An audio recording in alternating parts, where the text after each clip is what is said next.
सामीन गिरामी, आज अनाजिल मुकद्दसा का तारुफ करवाते हुए 5 मिनट कुरान करीम के साथ इस प्रोग्राम में हम इसका दूसरा हिस्सा पेश करते हैं। ये अनाजिल मुकद्दसा को कैनोनाइज या इनका मुसद्दका वर्शन किस तरह तैयार किया गया।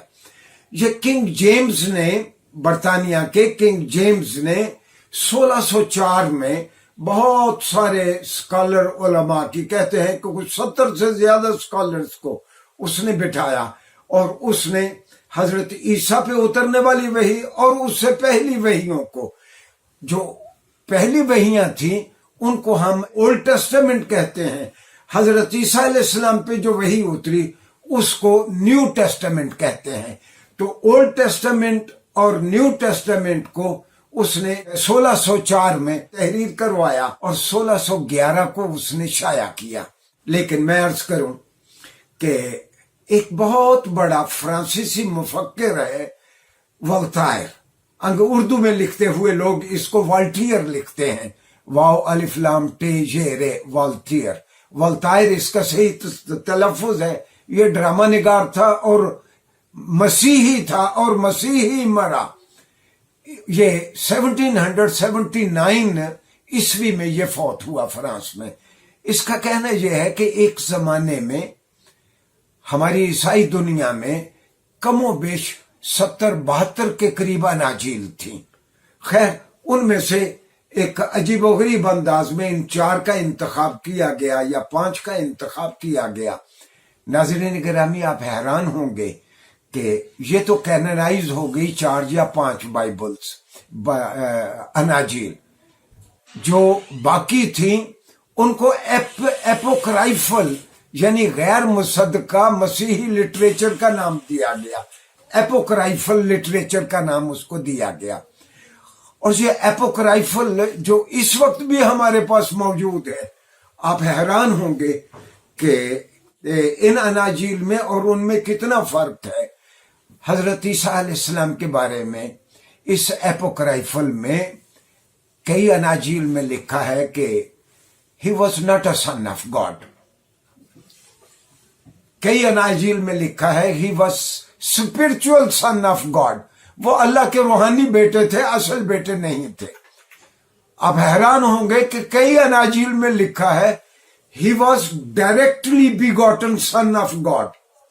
Directly begotten son of God में वो बच्चे और वो हमारे दोस्त जो बॉटनी ज़ूलॉजी समझते हैं, उनको पता है कि बॉटनी में उनको ज़ूलॉजी में पढ़ाया जाता है कि like begets the like but not the just like. Directly begotten से मुराद ये है कि मैं अपने बाप का डायरेक्टली बिगॉटन सन हूं। माज़अल्लाह नकले कुफ्र न बाशद। तो हजरत ईसा अल्लाह के ऐसे बेटे करार दिए गए। हाँ, बरनबास में और ऐसी कुछ और बाइबल्स में जिनको कैनोनाइज नहीं किया गया, मुसद्दका शुमार नहीं किया गया, तो उनमें लिखा हुआ है कि he was humble servant of God, he was not a son of God. तो ये हजरत ईसा अलैहिस्सलाम की जाते गिरामी के बारे में इन सारी बाइबलों में इस तौर पर इख्तलाफ है। जिस तरह मैंने पिछले लेक्चर में अर्ज किया था कि जो अनाजिल मुकद्दसा हम तक पहुंची हैं उसमें से सिर्फ 18% हजरत ईसा की जानिब मंसूब किए जाने वाले बयानात ईसाई उलमा की राय में उनकी जानिब मंसूब किए जा सकते हैं। ये काउंसिल ऑफ नाइसिया है। आप हैरान होंगे, काउंसिल ऑफ नाइसिया 325 ईस्वी में रोमन अंपायर ने पहली मर्तबा तसलीस को, ट्रिनिटी को उन्होंने कैनोनाइज किया और उसको बाइबल का हिस्सा करार दिया।